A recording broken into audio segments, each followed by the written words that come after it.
Hello, Dr. Shabir and examiners. My name is Jingwen. Today I'm going to present my project. The title is The Supply Chain Risk Transmissions, Machinism, and Consumer Behavior Response. It sounds a little bit complex, but it's actually a very critical story. It is an empirical study based on the real-world data of the fashion beauty startup. My goal today is to show how problems in the warehouse, like delays and bad qualities, travel down the chain and eventually hurt the consumer's wallet and our revenue.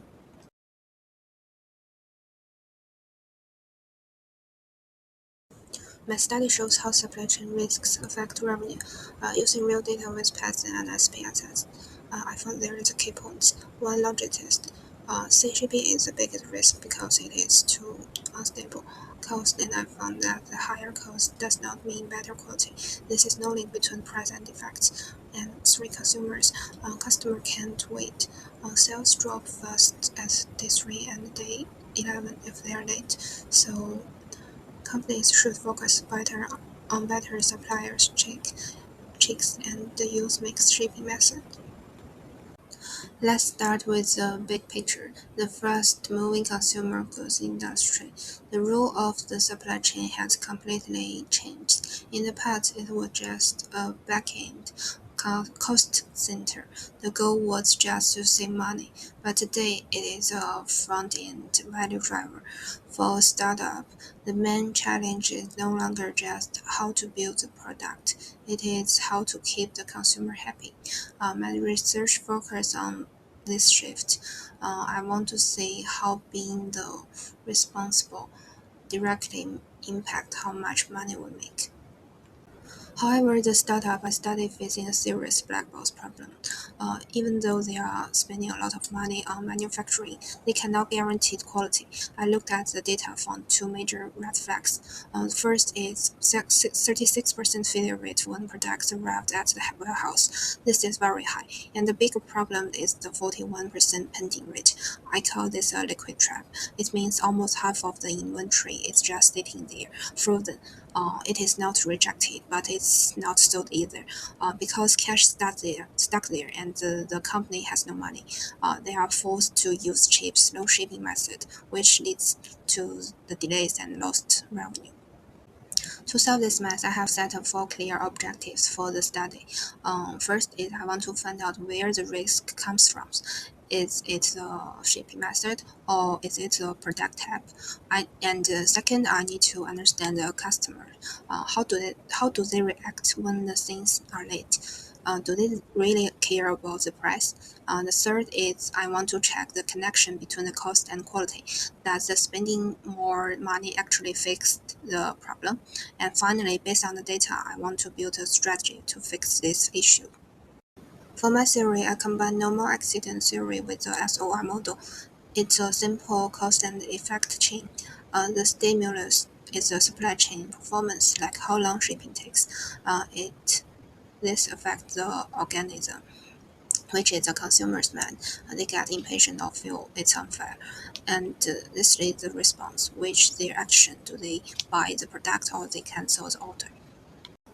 Now about my data, I used a quantitative approach. I analyzed 100 complete transaction logs from the company. You may ask, it is 100 enough? Yes, because it's not random sample. It's the census. It's responsible 100% of the startup's entire history. So I am not guessing based on a small part. I'm diagnosing the entire structural health of the company using PASI and SPSS. Let's dive into the findings. First, let's look at the logistic. I compare the sea flight shipping by boat versus the air flight. On the paper, sea flight looks faster when the median times of 10 days, but let's look at the chart. See those long lines on the sea flight box. That represent extreme volatility or ups and downs. Sometimes it takes 10 days, sometimes it takes 25 days. You never know. Air flight is slower on average because of constant delays, but it is very stable and consistent. So what does the chart really tell us? It tells us the real enemy is not slowness, it's uncertainty. When shipping is unpredictable, like the sea flight, The company has to keep a lot of extra inventory just in case. This is called the safety stock. This extra stock freezes up even more cash. So trying to save money on the cheap shipping is actually costing us more on long run. Next, let's look at the quality. The data shows a broken process. We have a 36% fail rate, which means the factory is not doing a good job. But the scary part is the 41% pending rate. Imagine this, nearly half of everything the company bought just sitting in the waiting room in the warehouse. It hasn't been approved for the sale, but it hasn't been sent back either. This is exactly what I mean by the liquid trap. This pending inventory is basically dead money. It has left our bank account, but it's not coming back as revenue. This is the root cause of why the company is poor. Because all the cash is stuck there, the operation team has to choose the cheap safe flight to save the pennies, which leads to delays. It's a circle that keeps getting worse. I also looked at the different product types. Here is a surprise. Cosmetics are fragile and expensive. Yet they have the lowest defect rate, only 1.9%. Why? Because the company used better packaging for them. This proves a key point. The company knows how to protect products when they want to. So bad quality is not a technical problem. It is a management choice. Now let's look at the customer's side. It's research question two. Consumer response. I tracked how much money we make based on how long shipping takes. Look at the line chart. It drops like a rock. There is no golden window for patience.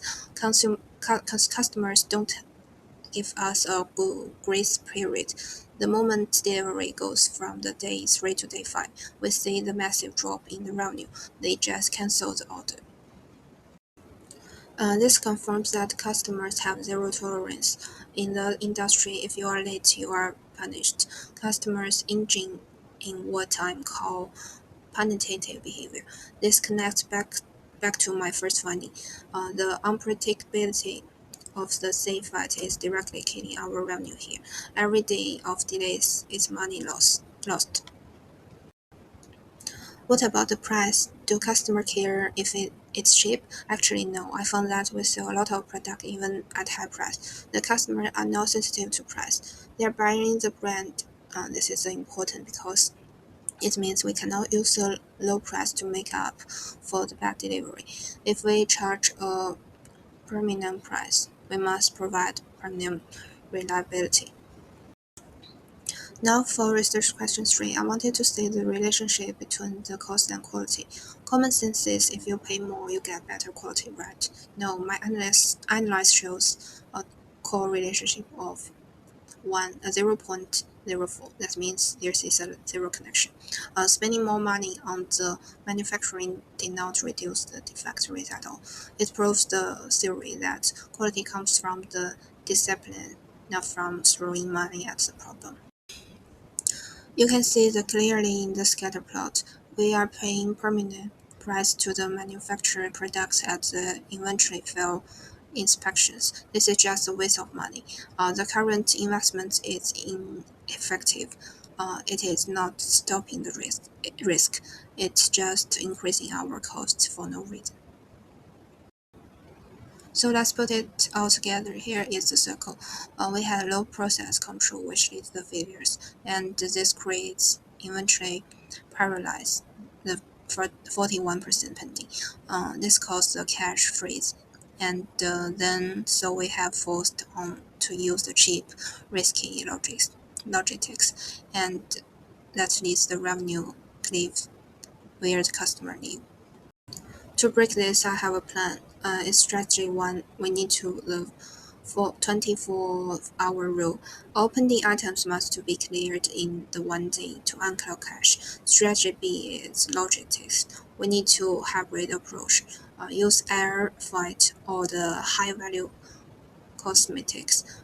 Yes, it costs more, but it avoids the revenue drop. So we actually make more money. Keep sea flight only for the cheap items. And the strategy revenue protection. We need to fix the trust issue. I recommend proactive transparency. Use AI to send the outlet to the customer on this three if they are delayed. Don't wait for them to complain. Also, the VIP customers probability assess the inventory to ensure that get their orders on time. In conclusion, my roadmap is simple: unlock the cash first, and then fix the logistics, and finally rebuild the value.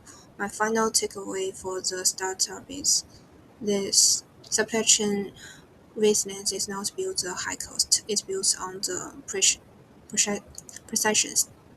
By moving from the waiting for inspections to controlling to the process, we can turn the supply chain from the risk into the revenue engine.